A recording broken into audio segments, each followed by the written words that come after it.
নমস্কার বন্ধুরা, world farm ড্রোনের আরও একটা নতুন ভিডিওতে আপনাদের সবাইকে স্বাগত।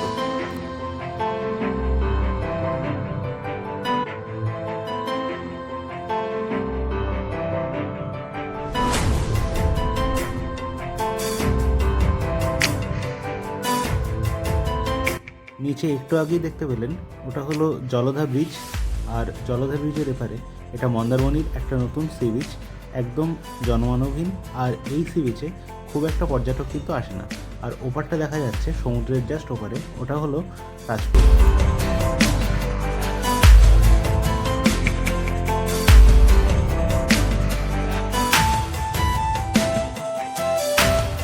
শঙ্করপুর থেকে বেরিয়ে তাজপুরের কিছুটা আগেই পড়ে এই নতুন সমুদ্র সৈকতটা। নিচে অনেক নৌকা দেখা যাচ্ছিল, জেলেরা অপেক্ষা করছে জাল নিয়ে মাছ ধরতে বেরোনোর জন্য।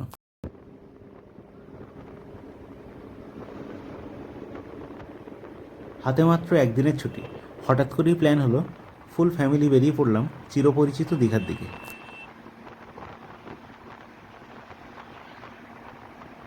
রাস্তার ডিভাইডার বিভিন্ন রঙের বোগেনভেলিয়াতে একদম সেজে আছে।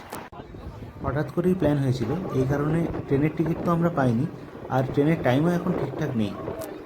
আনরিজার্ভ টিকিটে গেলে সিট পাওয়া যাবে কিনা তারও কোনো ঠিক নেই, আর কখন গিয়ে পৌঁছাবে তারও কোনো ঠিক নেই। অগত্যা রেড বাস অ্যাপ থেকে কেটে ফেললাম ধর্মতলা থেকে দীঘা বাসের টিকিট। প্রায় 1 ঘন্টা লেট করে আমাদের বাস পৌঁছে দিল দীঘা। আমরা এখন সবাই যাচ্ছি চান করতে, সবাই চান করতে যাচ্ছি। তার আগে খাবো, খাওয়া দাওয়া করার পরে তারপর চান করবো। দীঘায় এখন অফ সিজন বলে কিছুই নেই, সারা বছর সবসময়ই এইরকম পর্যটকের ভিড় লেগেই থাকে।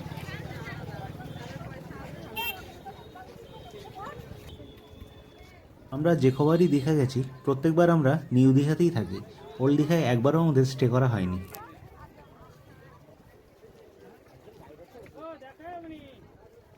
আজ সন্ধ্যাবেলা গিয়েছিলাম জগন্নাথ মন্দির দেখতে, সেটা আপনারা দেখেছেন আগের ভিডিওতে। দীঘায় এখন এই প্যারাসেলিংটা নতুন করে চালু হয়েছে। পুরো সমুদ্র সৈকত লোকে লোকারণ্য।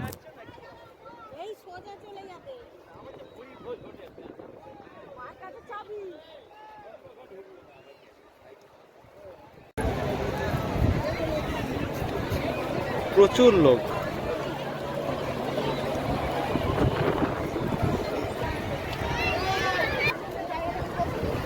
এরা সব পুকুরে যাচ্ছে।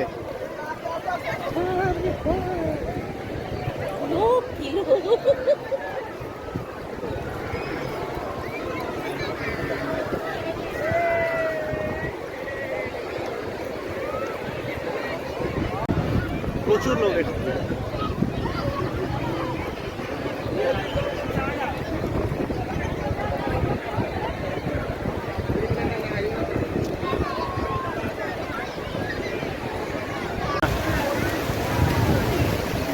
আর ভাটা তবে লোক দেখো, শুধু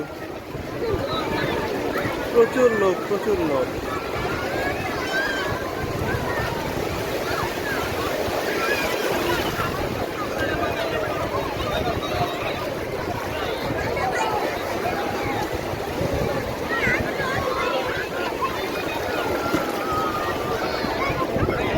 চলো, এই ভিডিও হচ্ছে কিন্তু। টাটা।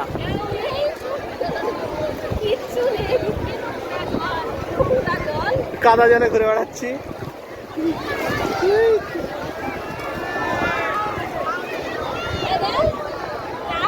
ওর জল নেই তো।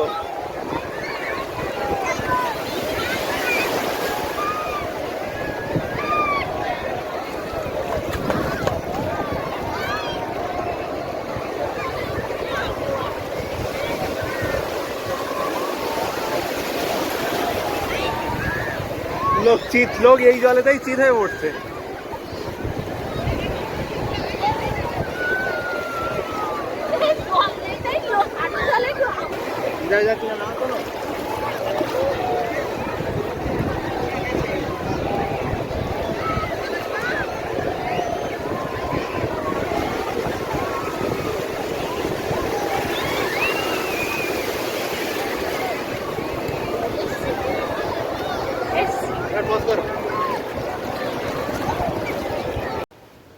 সবার মতো আমরাও নেমে পড়লাম কাদাগোলা জলে সমুদ্র স্নান করতে।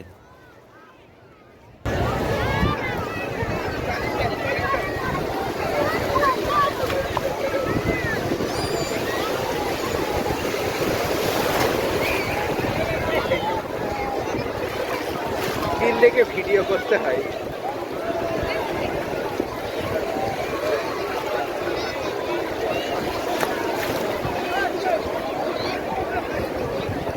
জল একটু বেড়েছে এখানটায়, জল একটু বেশি।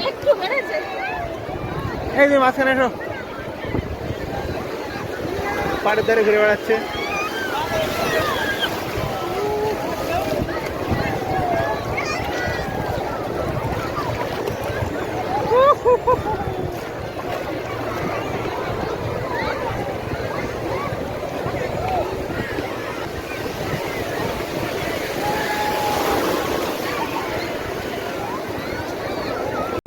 জগন্নাথ মন্দির দেখে সন্ধ্যাবেলা আমরা চলে গেলাম সমুদ্রের ধারে।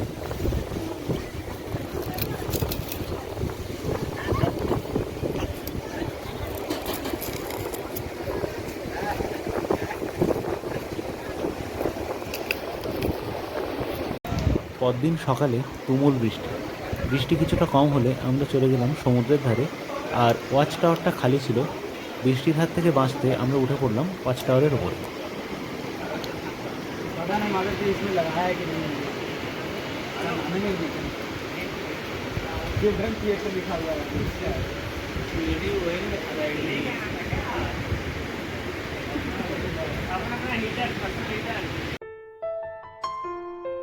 ভাগ্য ভালো ছিল, বৃষ্টি কিছুক্ষণ পরেই কমে গেল।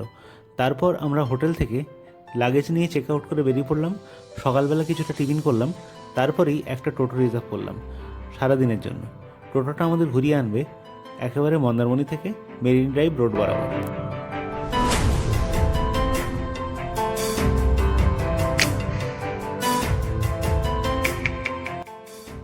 প্রথমেই আমরা থামলাম শঙ্করপুরে।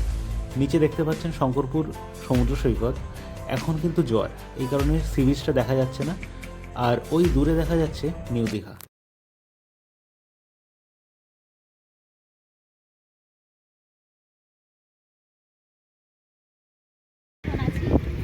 জলধা, জলধা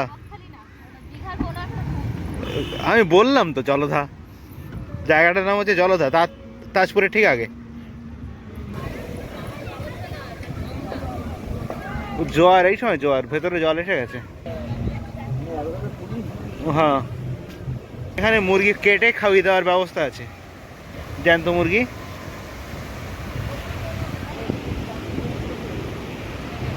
এখন জোয়ার না থাকলে চরে নামা যেত। জলধার এই নতুন সমুদ্র সৈকতে প্রচুর পর্যটক এখন আসছে। সমুদ্রে মাছ ধরতে যাওয়ার জন্য একটু দূরে অনেকগুলো জেলে নৌকা অপেক্ষা করছে, আর তারা তাদের সাজ সরঞ্জাম, জাল এইসবগুলো গুছিয়ে নিচ্ছে তাদের নৌকায়। আমরা হাঁটতে হাঁটতে একটু এগিয়ে গেলাম সামনের ফাঁকা জায়গার দিকে, যেখানে জেলে নৌকাগুলো চরের ওপর পরপর অপেক্ষায় রয়েছে মাছ ধরতে যাওয়ার। জেলেরা নৌকায় তাদের জাল গুছিয়ে রাখছে, আর জালের ক্ষতিগ্রস্ত জায়গাগুলো রিপেয়ার করা হচ্ছে।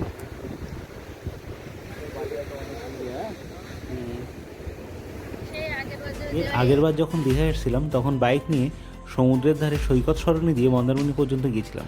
তখন এই জলধা সি বিচটাই আসা হয়নি, হাতে সময় খুব কম ছিল, আর বিকালবেলা বাস ধরার তাড়াও ছিল।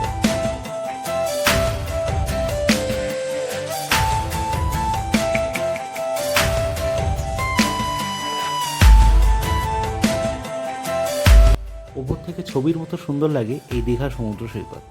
নিচে দেখা যাচ্ছে জলধা সমুদ্র সৈকত, তার পাড়ে ঝাউ গাছ। এখনও জলধা সমুদ্র সৈকত পাথরের বোল্ডার দিয়ে সমুদ্র থেকে বাঁধা পড়েনি।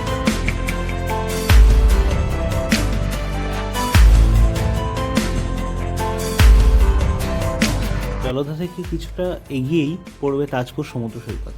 তবে আমরা হয়তো তাজপুর সমুদ্র সৈকতে এবার আর যাব না, কারণ এখন সমুদ্রে পুরো জোয়ার, আর তাজপুর সমুদ্র সৈকত পুরোটাই এখন সমুদ্রের জলে নিচে।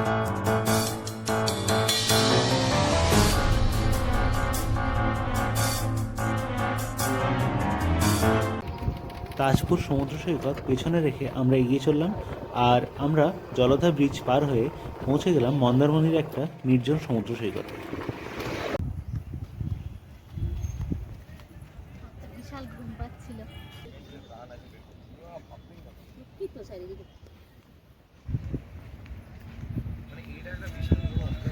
মন্দারমণির আগের মোহনা সি বিচ।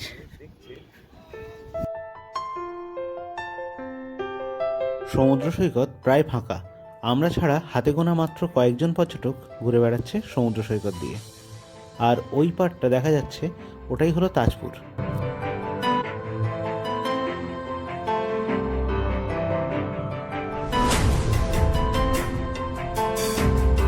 নিচে দেখা যাচ্ছে জেলেরা জাল পেতে রেখেছে মাছ ধরার জন্য, আর সমুদ্রের ওপর দিয়ে এই যে ব্রিজটা দেখা যাচ্ছে এটাই হলো জলধা ব্রিজ। এটা তাজপুরকে যুক্ত করেছে মন্দারমণির সঙ্গে সমুদ্রের পাড় বরাবর।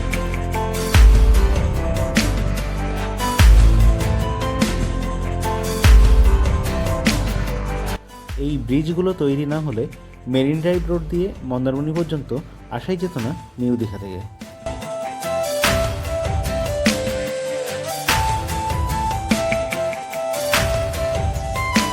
দূরে দেখা যাচ্ছে মন্দারমণি সমুদ্র সৈকত, এখন পুরোটাই সমুদ্রের জলের নিচে।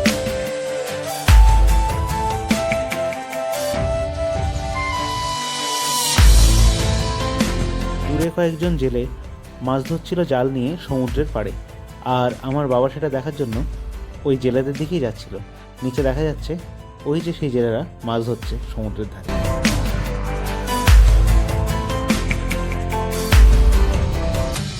অনেকগুলো জেলে নৌকা রাখা আছে সমুদ্রের পাড়ে, আর এই চরটা কিন্তু ব্যবহার করা হয় শুটকি মাছ শুকানোর জন্য।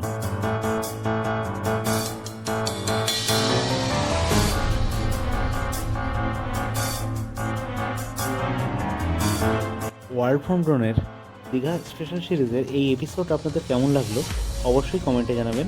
ভিডিওটা ভালো লেগে থাকলে লাইক, কমেন্ট, শেয়ার অবশ্যই করবেন।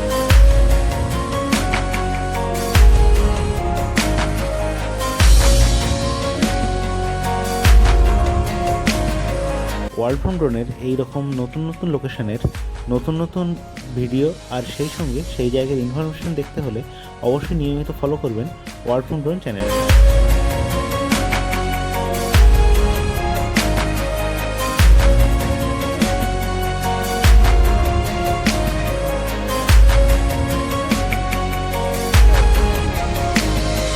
ভাটা থাকলে এই চর দিয়েই হাঁটতে হাঁটতে যাওয়া যেত মন্দারমণি সমুদ্র সৈকত পর্যন্ত।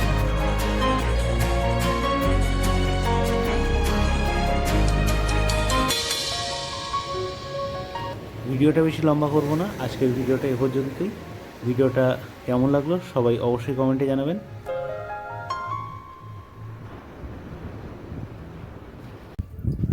আমরা তাহলে মন্দারমণি মোহনা বিচ থেকে এখন বেরিয়ে যাচ্ছি। পাশে এই যে নৌকা, আর এই সি বিচটা একদম খালি, অতটা লোকজন নেই। আর মন্দারমণি মেন যে সি বিচ সেখানে এখন জোয়ার, সেই জন্য আমরা নামতে পারিনি। ওই জন্য মন্দারমণি মেন সি বিচে আমরা গেলাম না, মন্দারমণি মোহনা সি বিচটাই গেলাম। আর এবার দেখা যাক সামনে তাজপুরে নামা যায় কিনা। ভাটা শুরু হয়েছে, আর এই সি বিচটাই যে খালি, কিছু কিছু লোক আসে। আর পিছনে ওই যে ব্রিজ দেখা যাচ্ছে জলধা ব্রিজ, ওই ব্রিজটা তৈরি হওয়ার জন্য মেরিন ড্রাইভ রোড দিয়ে এখন সরাসরি দীঘা থেকে সৈকত সরণি দিয়ে মন্দারমণি পর্যন্ত আসা যায়।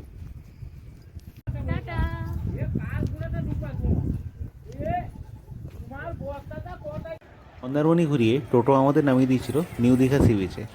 বাসের সময় ছিল, তাই কিছুক্ষণ অপেক্ষা করলাম সমুদ্র সৈকতে বসে।